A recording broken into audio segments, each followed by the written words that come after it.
the people don't understand the working between Anthony Davis and LeBron James. And at some point, Davis was having some internal injury last season. So the moment the both of them are not together, that becomes a challenge. So there must be that person who will always partner strongly with LeBron James, and you can see LeBron at his best. So I think that Doncic might just be the icing on the cake. On a norm, we know what he posts. We know the level of game he brings. So I think that that might just be the working. As sounds like they have won 32 games and lost 21 this season. And in fact, I asked myself, on a norm, they shouldn't even be so. But because of the laxity in the other franchises in the Western Conference, we're even seeing Oklahoma City Thunder as reigning supreme. And consistently they do this. So I believe that if you have won 6 games on a stretch, because they're on a 6-game winning stretch now, and they continue to win, they get more points. The difference between them on average is at 200 points between Oklahoma City Thunder and Los Angeles Lakers. And that tells you that can be breached. So it needs to be consistent, and that was why he was even voted the best player of last month. So I'm thinking that if that consistency, bearing any injury concern, continues, we might just get to see them, surpass. And don't forget, they are winners, and they understand what it takes, to win. So they are now putting more pressure, though trailing Oklahoma, but they are putting pressure on the OKC to see that they drop points. But then, like I said, Oklahoma, they are on a level of their own, and you cannot play that fact. All right, let's see how it goes. We hope that the Lakers will continue with this impressive form going forward in the competition. LeBron James, the man, is really on fire at this time. But let's bring you that result from the NBA as Indiana Pacers beat Houston Rockets 115-102. Orlando Magic lost to Toronto Raptors 114-113. Atlanta Hawks they lost to Milwaukee Bucks 127-121.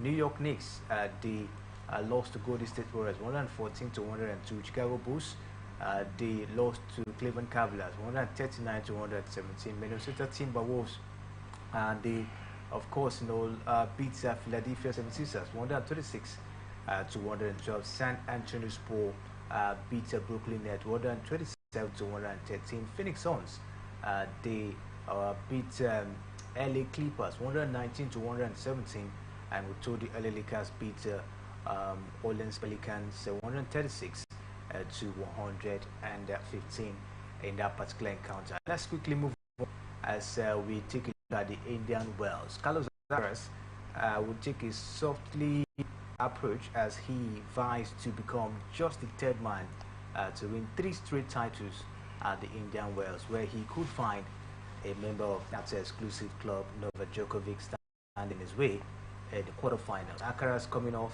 a quarterfinal defeat in Qatar Open, seated 2nd behind Germany's Alexander Zverev, who finished runner-up at the Australian Open to Italian world #1 Yannick Sinner. And the Spaniard could face a formidable quarterfinal test in Djokovic, who owns 5 Indian Wells titles overall.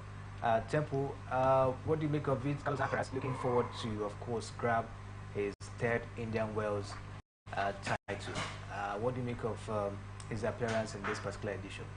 Yeah, I mean, in the last 2 editions, he's consistently shown that he wants to be the next big thing when it comes to winning this particular Masters series, and this is happening in California.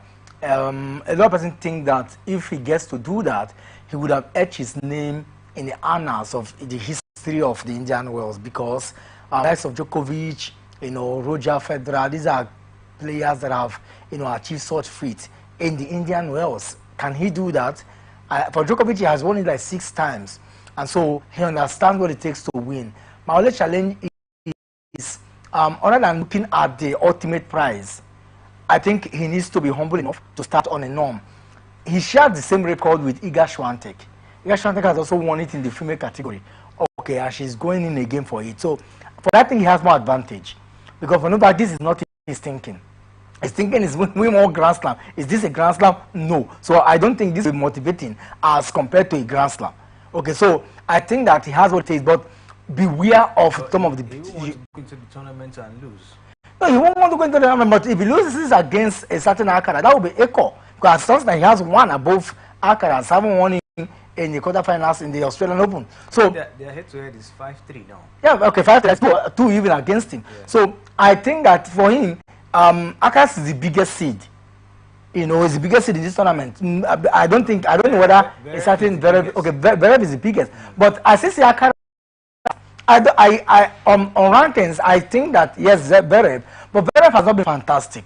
I mean, take nothing for granted. He's a fine player. He's a fantastic player. I think he's not been fantastic. I just think that he's a guy who has done so well. And how do you rag his point? By winning, you know, how many tournaments has he won? But he's never to get to finals, semi-finals of some of these tournaments as compared to, so anyone he gets to, he's trying to get to the finals, I believe to the semi-finals, and that's why the point are rankings. So he plays more. So I think that that may not be the interest of Novak Djokovic at this point of his career. Yeah. But I think that what is outstanding is you cannot rule him out. But there are other young gens that I fear for. Not even the designer of Djokovic of this world. I fear for the other guys in the top 10 who are basking in the euphoria of trying to make name. Tsitsipas just walked into the top 10 now because of winning, you know, the other tournament recently, the Dubai tournament, and that alone should reignite some fear. So that's my fear. Can he go past Djokovic and win it? Well, we'll get to see how it goes.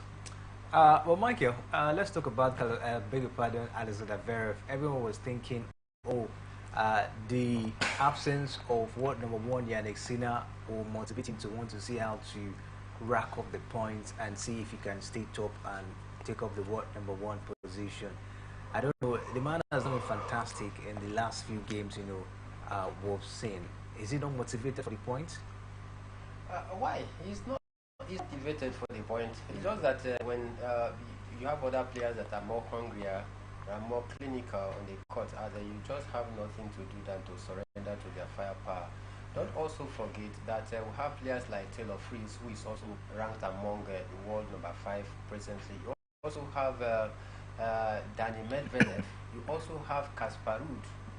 In that order, if you want to read it from the number 1 down to number 10 or 5 possibly, you have Jannik Sinner, who is unfortunately out of this very one, you know, because of the ban that is actually facing right now. Then before you talk about other names like Carlos Alcaraz and the rest of them, but then like I said, Taylor Fritz is also there, Danny Medvedev is also there, Casper Ruud is also there, Tsitsipas also there. You know, so these are names that are within the top 10. And you take a look at the point margin, it is not that far. I think for Carlos Alcaraz has about 800 and something points, 1,000 points presently. Then before you talk about the 4th place or the 3rd place, talking about maybe Casper Ruud that is in that order as well, following him about 7,000 points and all of that. You talk about Taylor Fritz about 4,000 points. So if you take a look at the point margin, there is one thing that you can deduce from this, that it is very, very close. So going into one, for the fact that Jannik Sinner is out of it, it doesn't expressly give Alcaraz that authority to just think that it's going to be a roller coaster. I don't forget the man that is pursuing a record for himself, talking about Novak Djokovic. He's still very much around, and he has a very good coach, you know, one that he has shared the same court we talked about, Andy Murray. I will be by the court side to also cheer him and continue to train him. So it is another big mountain that is going to stand against him. The man talking about Novak Djokovic